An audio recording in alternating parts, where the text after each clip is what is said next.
The Canadian Agri-Food Policy Institute is driving bold policy solutions for a resilient Canadian agri-food system and building a stronger future for Canadian agriculture. Visit capi-icpa.com to discover how. It's time for RealAg Radio on Rural Radio Channel 147 on Sirius XM.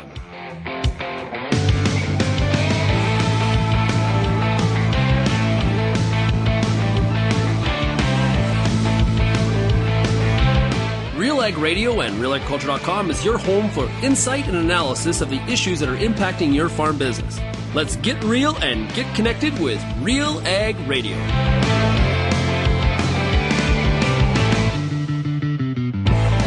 Hello, everyone, and welcome to RealAg Radio here on Rural Radio, Channel 147, Sirius XM. It is Monday, Agronomic Monday. It is December 15th, if you can believe it, and I am your host, Lyndsey Smith. I am joining you from the very chilly Ottawa Valley here, just west of Ottawa. It feels like we have been in winter for months already, and you're right. I got soft here in the Ottawa Valley. We had so many beautiful winters with extended falls, and this year we are having a pretty typical, pretty average winter. We've just been spoiled. And I know it's not as bad, of course, as our friends on the prairies who had, the minus 40s, which for our American friends, that's the same. Minus 40 Fahrenheit, minus 40 Celsius, same. You know what it is?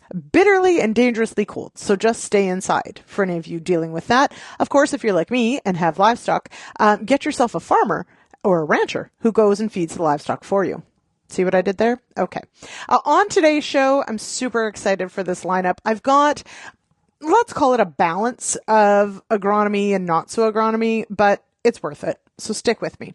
We've got Ryan and Romy Schill, our livestock producers. Yes, they grow some crops as well. They're also good friends of mine, but they raise sheep. They also had chickens. They have a wool shop, if you can believe it, including a quilting machine named Esmeralda. All of that is in our first segment, a discussion. This is a profitable practices episode, but it just so happens we filmed this before they were named Canada's Outstanding Young Farmers, but timing was pretty perfect because this video came out the week after. So you'll hear from them. I really appreciate how much they focus on the numbers, so listen for that. We've also got Albert Tenuta, who's going to join us and talk about 5 key leaf diseases in corn, how to identify them, why you need to worry about even some of the old boring ones, like northern corn leaf blight. We've also got deConinck Smith. He's going to join us and talk about pre-seed burn-off using spot sprays, so using green on brown technology, and just how much that sort of shifts, what fields look like, and also, of course, product use. Some of the outcomes are kind of surprising on the numbers, but definitely there is ROI there. And then to round out the show, it's a little bit different, guys. I'm taking you on a bit of a different tangent, but if you saw it in mainstream media where the NFU was actually floating the idea of a guaranteed income for young and beginning farmers, maybe all farmers, but it's a pilot project that they floated. It got a lot of pickup in mainstream media, and we thought, it's probably important to talk about what this is all about and why so many people were sort of interested in the idea. So Amber Bell spoke with Phil Mount. He's the Vice President of Policy with the NFU, and she's got those answers on what this pilot project may look like and what the idea is, and I'd love your feedback on it. It's fascinating, and there's a key part in there that I think is really important, and that's that the NFU wants to pitch this as a nation-building project. So if you've got any feedback on today's show or any of the shows you hear, you can zip us an email, lsmith@realagriculture.com or shaney@realagriculture.com. All right, let's get to the show. We're going to take a quick break, and we'll be back with Ryan and Romy Schill right after this.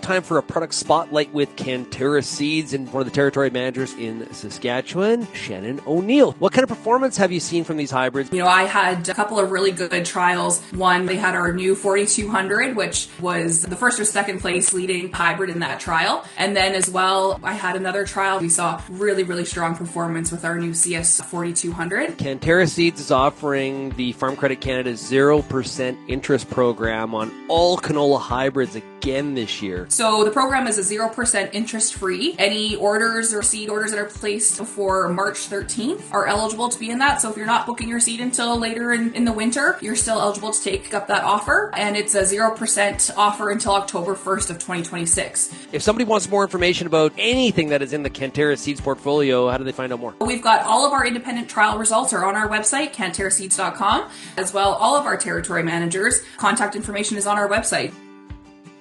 Canola is more than just a pretty face in the prairie landscape. It's a big business, both here and around the world, that requires you to be informed and up to date on everything it takes to grow a successful crop. The Canola School on RealAgriculture.com has an expert library of video resources covering markets, agronomy, and more to help you grow a healthy and profitable canola crop. Visit canolaschool.com today. Brought to you by BASF Canada and Invigor Hybrid Canola.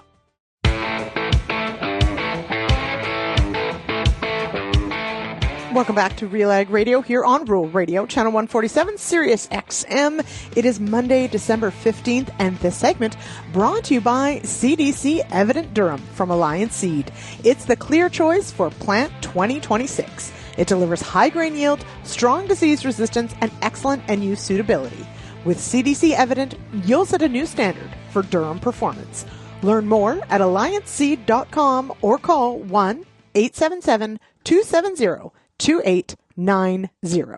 All right, I am your host, Lyndsey Smith, and of course, it's Agronomic Monday, but it's also my show, and every once in a while, I'm going to pull stuff that maybe isn't 100% agronomy related, and as I mentioned off the top, that's today's show.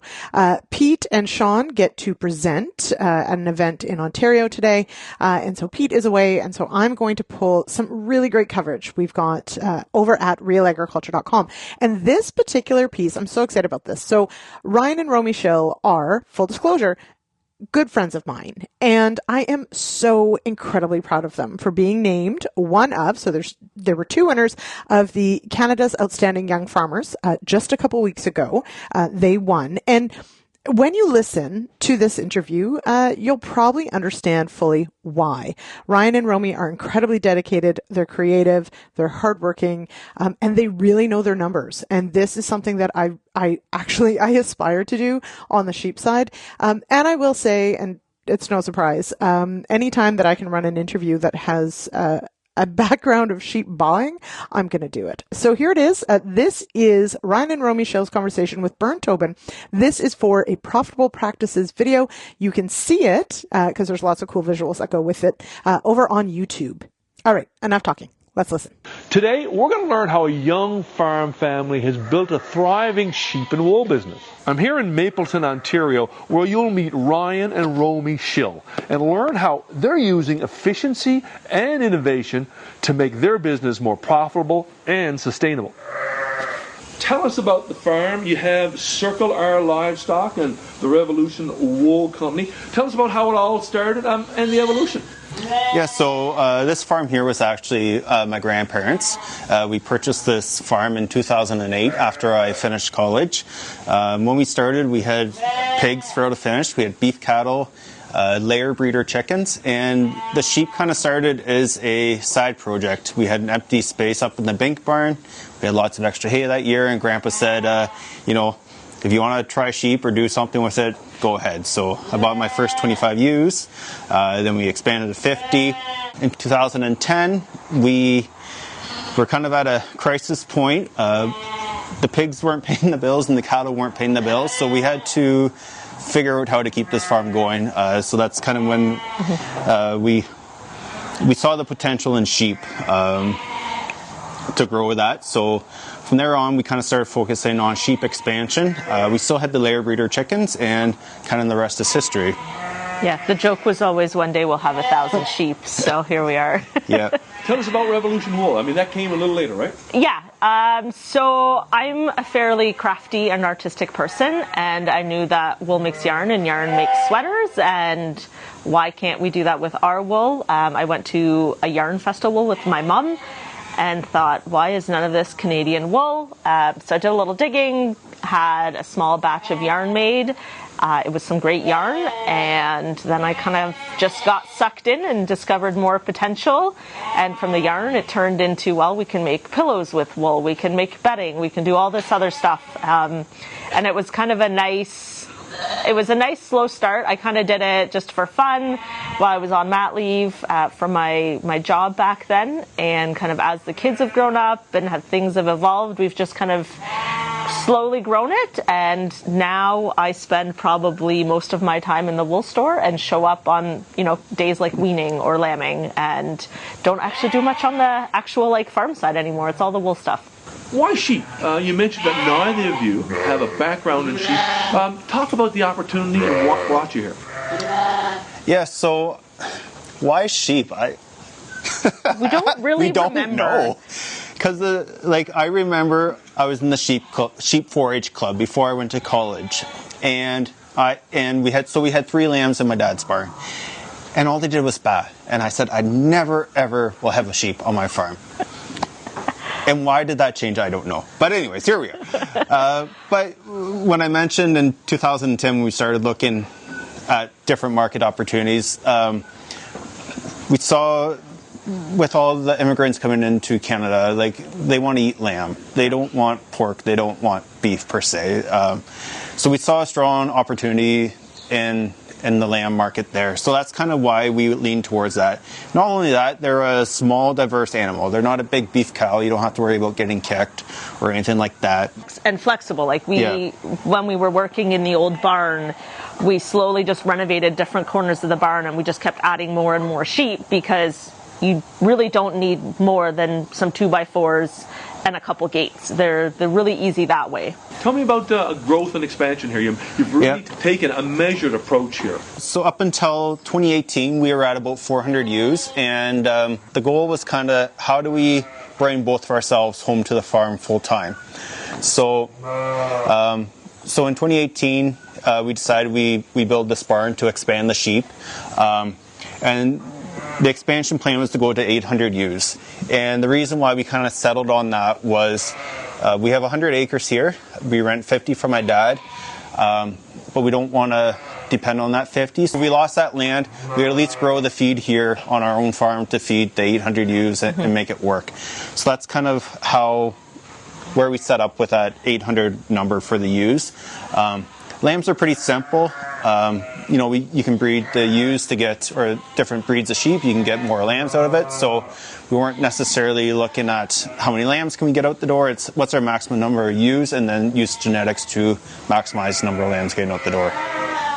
Now, you have a big focus on efficiency. You work with custom operators, the TMRs over there. Talk about, how that streamlines your business. It makes you more efficient. Yeah, so in our area, we are very fortunate to have a lot of custom operators. So all we own is a tractor, a disc bind, some bale wagons, and a skid steer.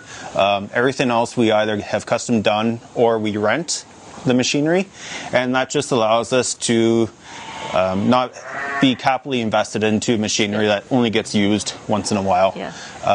And both of us would rather spend time with the sheep. The kids are now old enough, we can send them to do tractor jobs and things like that. We kind of only need an hour per season, and doing a tractor job or something. And if we can have other people driving the tractors, doing maintenance on them, we can spend time with the sheep, because for us that's where we need to spend our time to make sure they're doing what they're supposed to. Yeah. It also takes away a lot of the labor that you need for those big jobs that you only need the labor for one day, example harvesting, where you need a bunch of people. So by having the crew come in, we eliminate that need for extra people around here as well. So we feed our sheep full TMR. The reason we do that is so we can maximize the lowest cost feed to maintain body weight and grow lambs. Tell me about Circle R's breeding stock and the role your genetics plays in reaching your goals. Right from the get-go, I guess we've kind of always focused on the sheep genetics, kind of an easy keeping maternal ewe that will, throw multiples, 2s and 3s. Ones, single lambs don't pay so well, but quads and quints don't pay so well either with the extra work involved. So we aim to have like kind of like a 2.0 to 2.25 drop rate on the ewes. And then we focus on health and genetics as well to provide other customers with breeding stock. So we do sell a bunch of ewe lambs and breeding rams to other clients, and they keep coming back. So I think we're doing something right. One of our big focuses right from the beginning was focusing on breeding out of season. So picking the Dorsets and the other crosses that we have specifically for that, because we want to spread out that workload. For us, make sure that the ewes are lambing because they can lamb more than once a year. We want to push them to do that because that's going to create efficiencies too in what we're putting into them, and that's worked really well too. Yeah, so we kind of lamb. We have 4 different lamb groups throughout the year, kind of 3 months apart, and that allows us to ship lambs basically every week of the year as well for cash income. Romy, tell me about Revolution Wool Company, and how the two businesses complement each other. I know you're busy, you're down to the CNE, you've got a lot of demand for your products. Yeah, I guess it's been just a slow evolution, and it's been really amazing to be able to use what they're already producing and create value in that. Unfortunately, most of the wool in Canada, nothing is done with it right now. It gets wasted, and it's such a great product. We're actually now able to buy some wool from other producers, so we're trying to scale the business that way. But yeah, it's just a really great, sustainable product using what they're already producing. Most of it is getting milled right here in Canada. It's all getting sold right from our farm here, or we go to different markets as well. So we've talked about the primary sheep business here. We've talked about the end-use market. Hey, tell me about how they come together from a sustainability perspective and a profitability perspective. So with the wool, I guess we're able to create value and income from a product that's already being produced that would otherwise be wasted. So that's been really great. And same as our goal is to produce lambs year round so we can pull income every week from selling those lambs. I'm doing the same thing with the wool. I'm selling wool every month. So it's creating a really sustainable income for us as farmers and as a family, which is really nice. It's a nice weekly income. Yeah, and then on the lamb side of things too, because we built a business of selling breeding stock, we're able to capture a lot more margin by doing that as well. And a lot of our meat lambs are sold to a local processor, so that also helps with not paying commissions through auction market and all that. It comes with its challenges, but I think the rewards outweigh the challenges by far. Final question, that is, what's next for Circle R and then Revolution Wool? The joke is usually just the answer is always more sheep, but we're kind of at capacity for sheep right now. Yeah. Where the kids seem fairly interested in some form of agriculture or farming, so maybe we can get them involved. But yeah, we're kind of maxed out with sheep, so we're just going to kind of fine-tune. Focus on the efficiencies. I'm looking at or taking the steps in the business planning to scale some of the wool business. So that's really exciting. We can get lots of wool from other producers. So I think we'll be scaling that. And I don't really know what that means, but just, instead of more wool or more sheep, it's going to be more wool. And Ryan's hit a midlife crisis and just bought some cows. So yeah, we're going to venture into the cow market. Diversifying. And you can see those cows, the meat version of the Brown Swiss, over on Circle R's Instagram. Check out Ryan and Romy Schill there as well. They share all sorts of really cool stories. Okay, let's take a quick break, and I will be back with a corn school episode on tackling the 5 biggest diseases of corn. That's coming up right after this here on RealAg Radio on Rural Radio, channel 147, Sirius XM.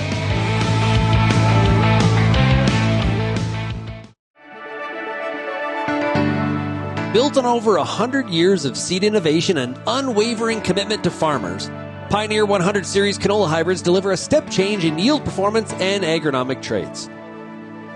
This isn't just better canola, it's different canola. Pioneer 100 Series. Contact your local Pioneer sales representative or visit pioneer.com/100 series to learn more today.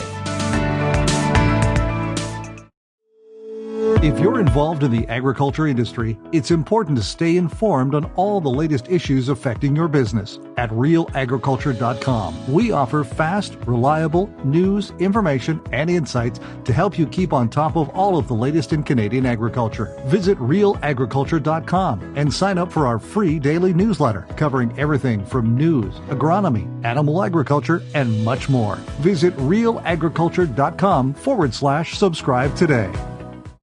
Before you get back in the field this year, spend some time with the Corn School on RealAgriculture.com. Get all the information you need on hybrid selection, planting depth, crop inputs, and more from a wide range of industry experts. A massive library of video content is available on demand when you need it most. Spend your time outside of the field, inside the classroom, with the Corn School on RealAgriculture.com.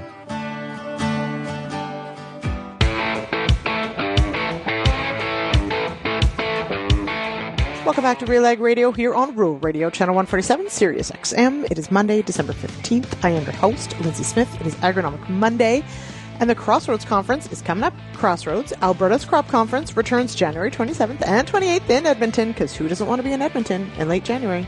Join us for cutting-edge insights, new technology, and practical tools for today's farms. Grow boldly with early bird tickets for just $169 until December 31st. Get yours at crossroadscropconference.ca. All right, we go now to this conversation between Albert Tenuta, plant pathologist, and Bernd Tobin, talking about 5 corn diseases you need to be able to identify.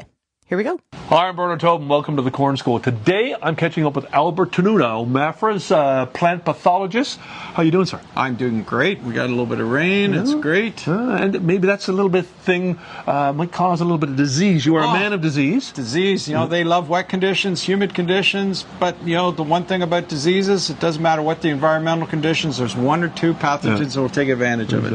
Now, we talk a lot about tar spot, but there's a lot of other diseases out there. What are the top diseases that are kind of on your radar screen? Yeah, northern corn leaf blight, of course, has always been our most problematic foliar leaf disease in corn, and it continues to be, and we see it going through cycles. And again, over the past 2 or 3 years, our observations, as well as many of our growers, as well as industry folks, have seen an increase again in terms of northern corn leaf blight. And not unusual, because at different races, all of these different pathogens have ability to mutate, change, become better disease organisms and cause disease. They always keep us on our toes, because no matter what we send out there to fight them, they find a way to go around those defenses and so northern corn leaf blight is a great example.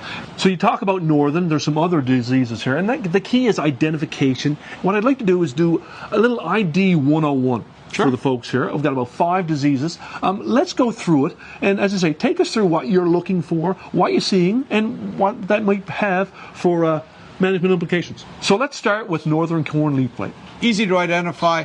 These elongated cigar-shaped lesions, they can be small, 1 inch or longer to 6, 8, take over much of that leaf, and they can be individual or coalesce. Really important with all these diseases to determine their incidence and severity. Incidence basically means how much is in there. 1 plant out of 100, 1%. The more incidence, the broader the impact of that disease across that field, but more important is the severity. And then regardless there is how much damage is being occurred or how much leaf area is being impacted. And for northern corn leaf blight, a great example is when we're out there rating and others and screening trials, you're going from 1% to higher levels. So the more that you are, those 1, 2, 3% or lower, you want to stay on that end. Once you start getting 10, 15, 20%, you can see how much leaf area is gone or compromised, and that's where the yield impact hits. Let's talk common rust. Yeah, common rust, and the U.S. has southern rust, not here as much, but again, with common rust, you're looking at those brick red pustules, oval lesions there, those little volcanoes that we always talk about, very similar to what you would see in wheat and all that, and the spores come in, and again, much different than we see with northern corn leaf blight. With common rust, there are differences in varieties in that, but again, trying to figure out what the incidence is and the severity is critically important. What about this one now, Albert? You got 1%, 89%.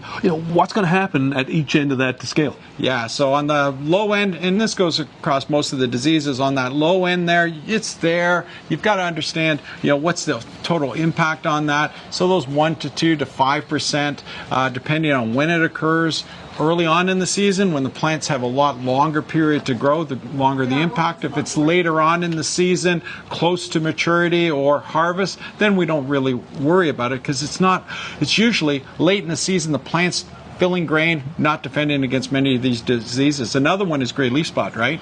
Yeah, let's talk about that. You got gray, leaf spot lesions, long, narrow. Take us through this. Yeah, so much different than what we see with northern corn leaf blight. These ones are elongated or rectangular lesions that go along the veins. So much different than those circular ones that we see with northern corn leaf blight. So those are, again, easy to identify and distinguish. And again, with gray leaf spot, the more leaf tissue compromised or more infection, then we start seeing a greater impact on yield as well. Let's talk eye spot. Eye spot is one of those that often shows up first, and again, it looks just like an eye, and it's so much different than the others. So again, remember, looking at the shape in that can really distinguish the different diseases. It's pretty easy when you concentrate on that. So eye spot looks like an eye, so we call it eye spot. Now this is one that shows up early, and often we can see it on some susceptible hybrids that has a lot of damage. So you can see anywhere from 5, 10, 20% or more on these. But with eye spot, what you see isn't really what ends up in your bins. And so we can see that with eye spot, maybe 1 to 5% yield loss. Northern corn leaf blight, that could be 5 to 20 to 30% or more, depending on the conditions in that. Gray leaf spot, which we've seen a little less than over the years. Northern and tar spot are taking those areas over, but in the southwest here, we still see some gray leaf spot as well. Yeah. Hey, we can't do this video without talking tar spot. We'll leave it to last, but run us through that. What are we looking for? Yeah, so tar spot, again, totally different than the others. Here you've got those black tar lesions that occur, stroma that occur on the leaves, and they could be circular, they could be elongated, they can be diamond shaped, and that they can also look like a fish eye, very similar to, say, that eye spot where you've got a tanned circle around it with that beautiful tar spot, a stroma in the middle in that, and sometimes that's both in terms of hybrids and environmental conditions can see that. So again, all of these diseases are much different, right, in terms of how they appear. Now with tar spot, a little different. So when we talk about eye spot and some of the other ones, when you're 30, 40%, maybe not seeing as big of yield impact with tar spot. Once we start getting to 20, 25%, when the tissue starts going yellow within those areas, that's when we see that 20 to 25% yield loss. We can start losing considerable amount of yield there. Yeah. What about timing and scouting, Albert, in general? Obviously, we're out there scouting for tar spot. Are we scouting for leaf diseases all at the same time? Yeah, they occur. All of them can occur on the same leaf in the same field. And again, hybrids are critically important. So again, when you're talking to your seed provider, find out about the hybrids. What are the benefits? What are some of the concerns that you should be looking at? Are they more susceptible or less susceptible? And again, that would give you a good idea. Also, what you've seen in the past, right? Like many cases, it's not like it's shown up, especially if the incidence is a lot, say 30, 40%, that means that it's more than likely been in the field before, and you've seen it before.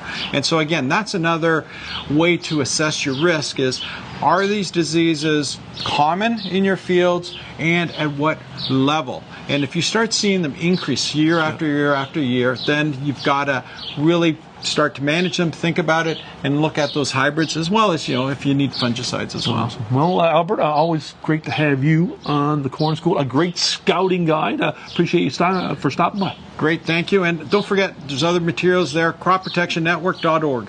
Thank you to Albert and to Bern Tobin, of course, for joining me here on RealAg Radio. Really appreciate it.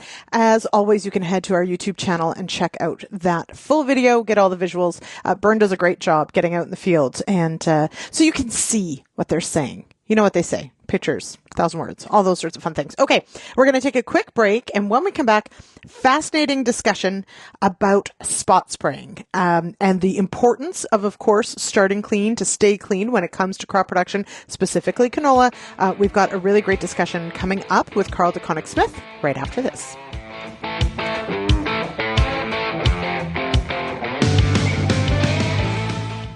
As you look ahead to the next growing season, there's a lot to consider when it comes to your crop. You need every possible advantage available to you. The Pulse School on RealAgriculture.com has everything you need to make the best choice for you and your farm. On-demand videos with leading industry experts, available anywhere, anytime. Go into the season confident and ready with the Pulse School on RealAgriculture.com. Peter Johnson at WheatPete, RealAgriculture.com. I'm the host of The Word, and I love doing The Word. I love the questions. I love the challenges. I love having to apply agronomics to all over the globe and areas outside of my normal jurisdiction. Also, I love the feedback the most, where growers challenge me, tell me about their plot results, help me to learn. The Word, absolutely the best part of my day.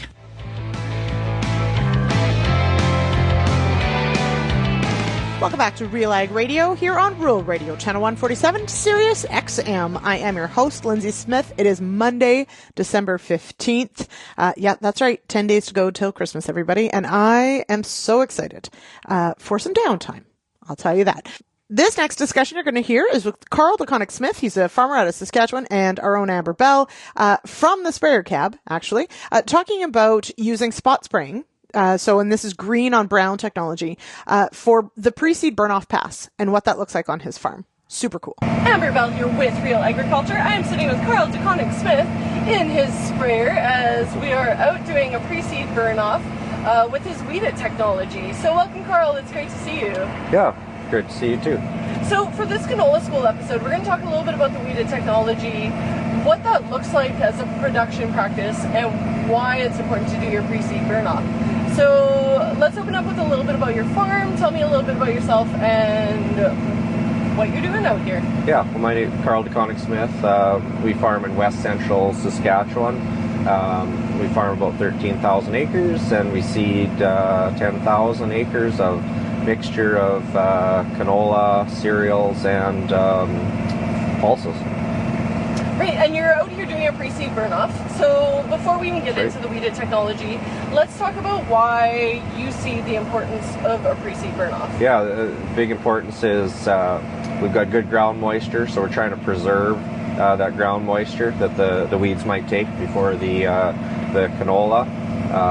Also, so they don't take any nutrients before the canola starts, and just to really clean up some of those hard to kill weeds before we get to the in-crop pass once the canola does start to grow. Right, and some do one pass instead in field. What difference do you see when you do the pre-seed burn-off? Yeah, we tried for mostly to do that one pass, which is certainly important for doing that the pre-seed burn-off to allow us to do a one pass in-crop. Is certainly the best if you can. We will do two on some fields if conditions warrant. Okay, so let's talk about the weeded technology. You've been showing me some of the gauges and stuff here and what we're looking at on the displays. Talk about how important this has been to your operation and what that looks like on the ground. Yeah, the weeded system has been great. This is our 6th or 7th year using it.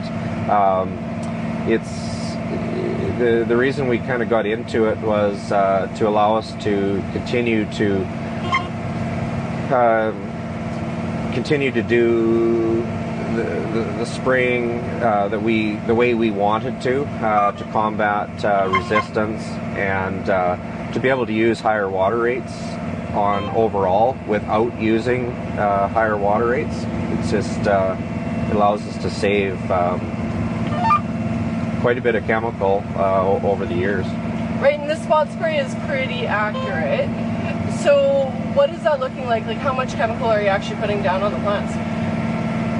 Yeah, so like we're putting, like on a single plant, we'd be putting, full rate. How it works is, especially on patches of weeds, when, when a bank of nozzles come on, we can get a multiplying factor on those patches of weeds, which we kind of feel that's where a lot of the resistance is coming from. So that's where spot spray is really neat in that fact that we can, get a higher killing rate within those heavier patches of weeds that you'll typically see around the outside edge of fields, where you'll see those patches of kochia in those areas.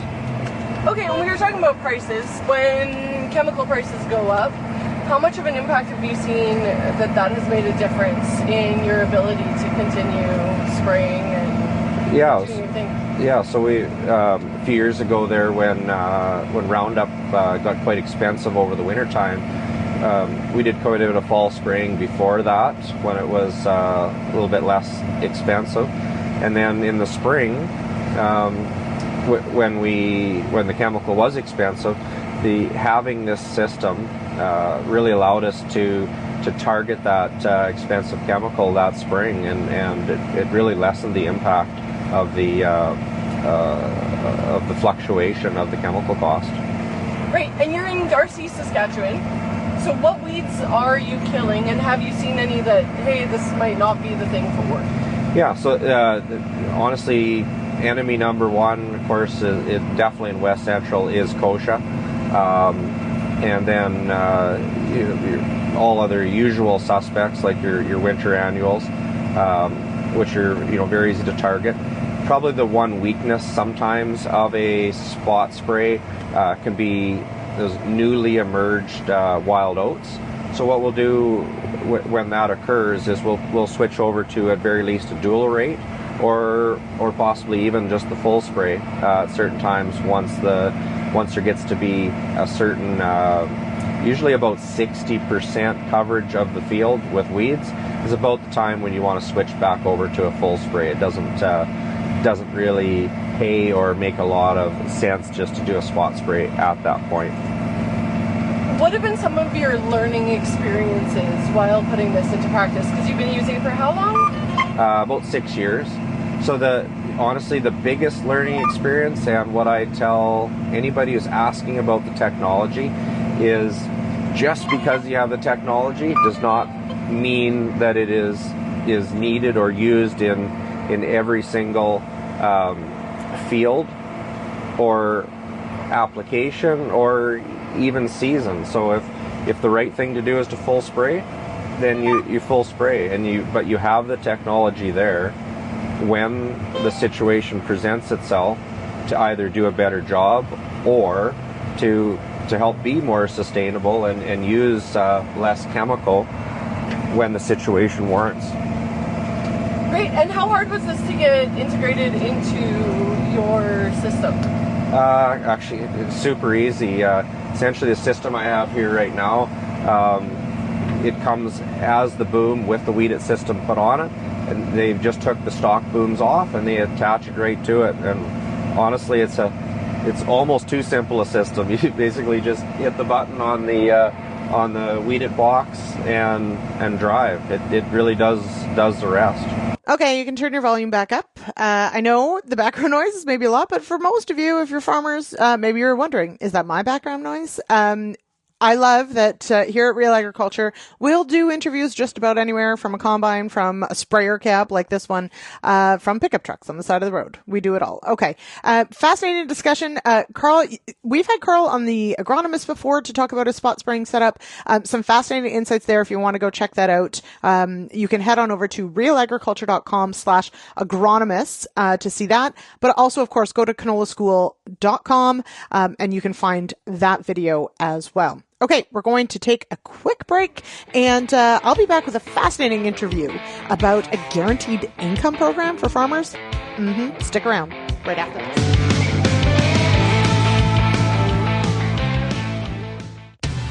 I get to spend every day talking to farmers in the ag industry through RealAgriculture.com and RealAg Radio. But nothing is more fun than speaking to an audience live and in person.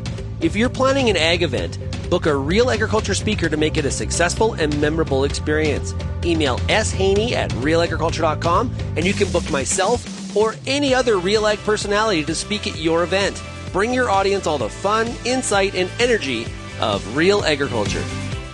Hi, I'm Bernard Tobin, host of the Soybean School on RealAgriculture.com. Throughout the year, on the Soybean School, we'll bring you timely agronomic video content from planting to harvest, from the latest agronomic research to the latest in production technology. Check out our massive video library on YouTube, RealAgriculture.com, or download the audio podcast versions wherever you get your podcasts. The Soybean School is brought to you by Mazik Seeds and Lalamon Plant Care.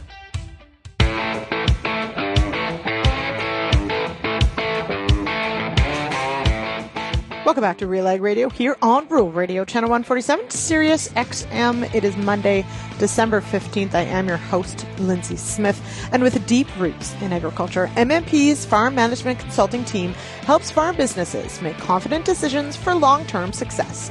From strategic planning to operational growth, MMP advisors guide farms through challenges and opportunities. Connect with MMP today to build a stronger future. Learn more at mmp.ca.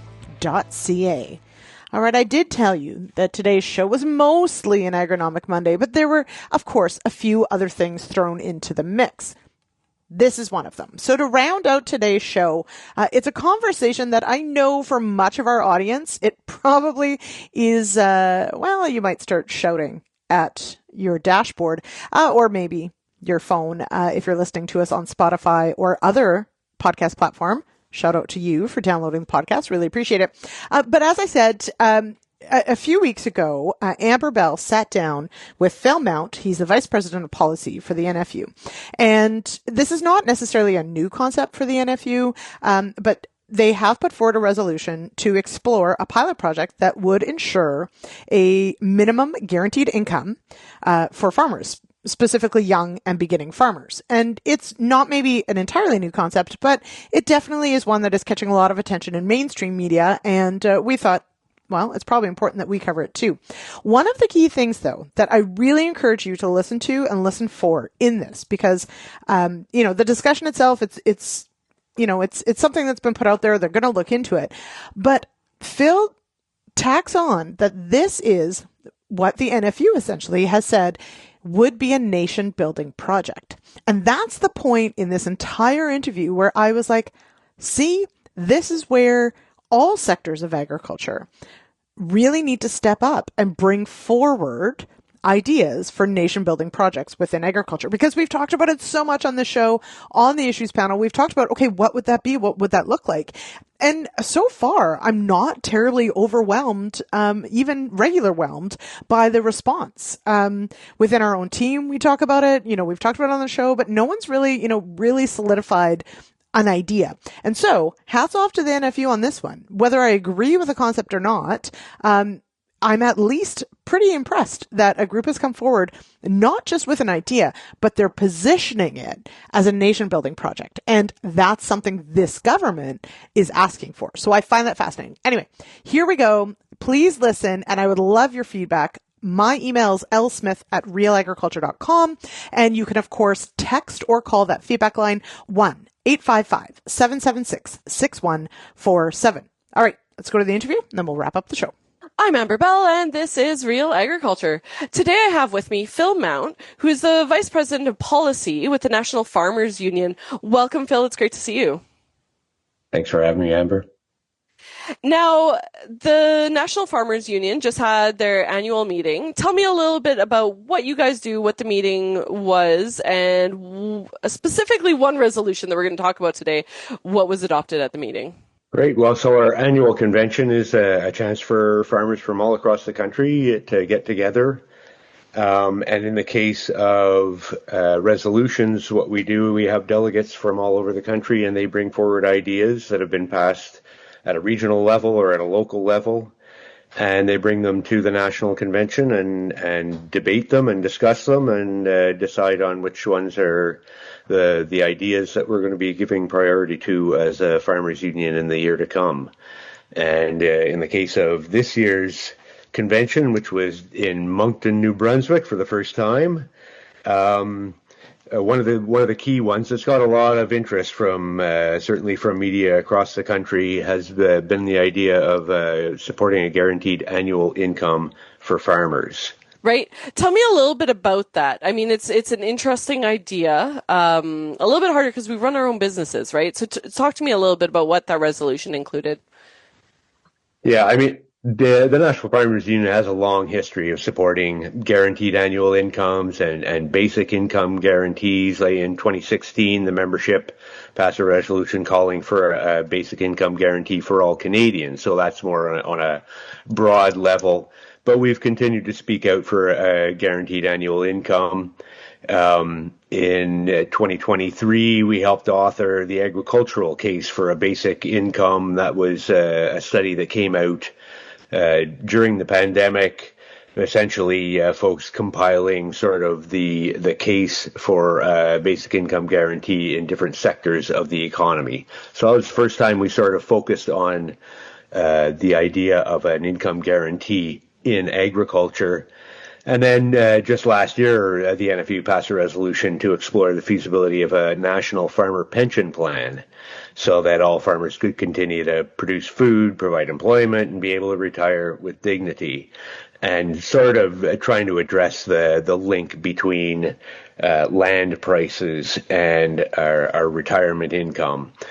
But what this one in particular is looking for, this guaranteed annual income for farmers resolution, it was brought forward by the folks out of Prince Edward Island who have been having their own conversation around a guaranteed annual income in that province. And basically, it just recognizes that, particularly for new and young farmers, the challenges of getting into farming and making sure you can keep the farm running, operating, and try to build, some strength and some resilience into that farm operation, especially over the first 10 years. We all know how hard that can be.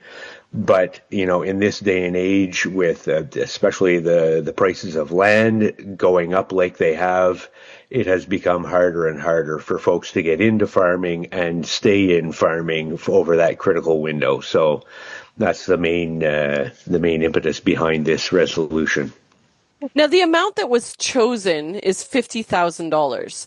Talk to me a little bit about why. I mean, on one hand of things, some people might be like, well, that's not a lot. You couldn't live off $50,000. And then on the other side, it could be well, why should they be guaranteed $50,000? So talk to me a little bit about that.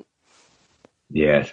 I mean, I have to say, the way we look at these, the resolution is the first step in a process, right? So, by all means, the proposal was for $50,000 a year. That is a ballpark number that is meant to signify a living wage, if you will, but a living wage within a context, right? The context is farming, and where, as we know, like lots of folks make profit in agriculture, but plow that profit back into the farm to help to grow, to help to, achieve a more stable income in whatever ways they use that profit. It quite often gets put back into the farm. So this is just to signify, recognize that, ideally folks would get a living wage and sort of have that burden lifted off their shoulders while they continue to build their farm business, in whatever ways they can. I mean, obviously, the number itself is going to be relative. It's going to be contingent on, where the pilot is, what scale the pilot is. Is that a national pilot? Is it a very local pilot? What's the cost of living where it occurs? All of those things, but those are very much in the weeds and certainly something we haven't developed yet. Right. The average wage in PEI isn't quite equivalent to the average wage in Alberta, let's say. So definitely. Yeah, or on the doorstep of Toronto, for example. Yeah, no, there's quite a bit of difference there.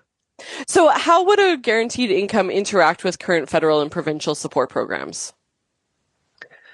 Yeah, I mean, there's a couple of things to be said about that, right? So I'd say lots of folks would say that the guaranteed income has to be seen as an income floor. It's not something that would replace or dismantle existing supports like the BRF, the Business Risk Management Program, or social safety nets or anything like that. This is just an income floor.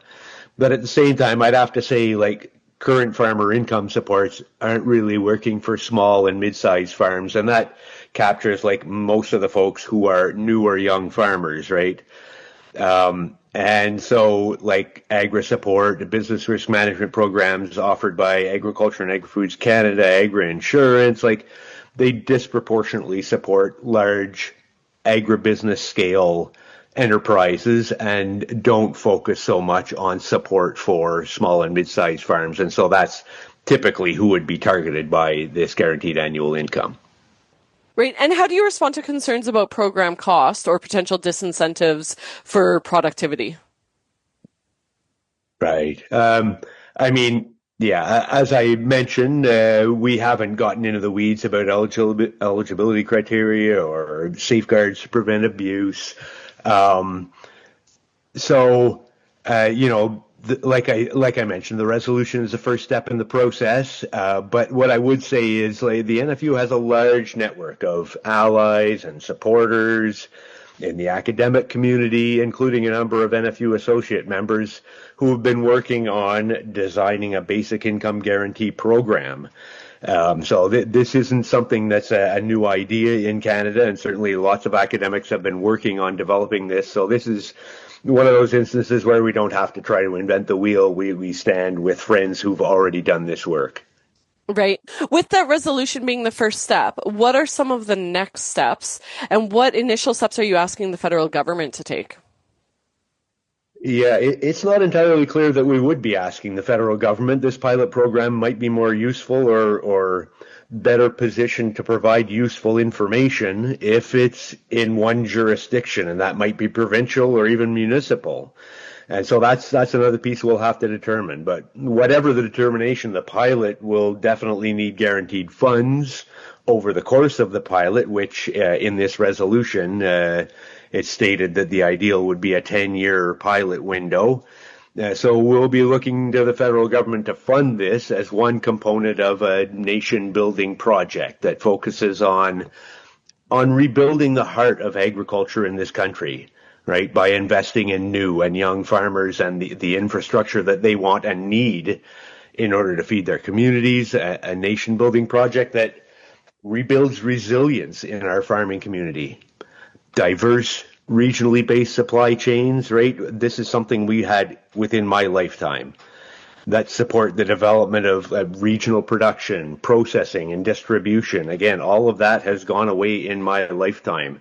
This isn't some pie-in-the-sky ideal, but it's certainly a nation-building project worthy of the term, right? We're talking about regional economic development. We're talking about supporting healthy rural communities, circular economies, and something that really energizes the new and young farmers that I've been talking with. And I mean, I want to make it clear, there are a lot of new and young farmers out there who want to get into agriculture. Like, there is no shortage of folks who want to do this. So what we're looking to do is ensure that these folks not only are encouraged to get in, but to stay in farming, right? And the vision that these young folks have, by and large, one of the things that really gets them going is the idea of ecologically regenerative production. So we have to, be able to support these new and young folks because a lot of what they're looking to do doesn't necessarily run with the current model of markets that we favor in this country with our supports at a federal level. And so we need to find a way of supporting these folks and the type of production that they want to do that's going to feed their communities. So we need to be able to grow stable, skilled jobs in our communities. And I'm talking rural and urban. And that's the kind of vision that we build nations with in 2025. Well, it's a really interesting resolution. I am looking forward to hearing what comes of it and what comes of the lobbying position that NFU is taking. I want to thank you so much for your time. And that was Phil Mount on Real Agriculture. Well, that does it for this edition of RealAg Radio. Thank you so much for listening along, for making us part of your day, or for downloading that podcast. We really appreciate it. I will be back for the Thursday Farmer Rapid Fire. I get to cover that this week, so looking forward to that. In the meantime, make sure you get your Christmas shopping done. Cheers, everybody.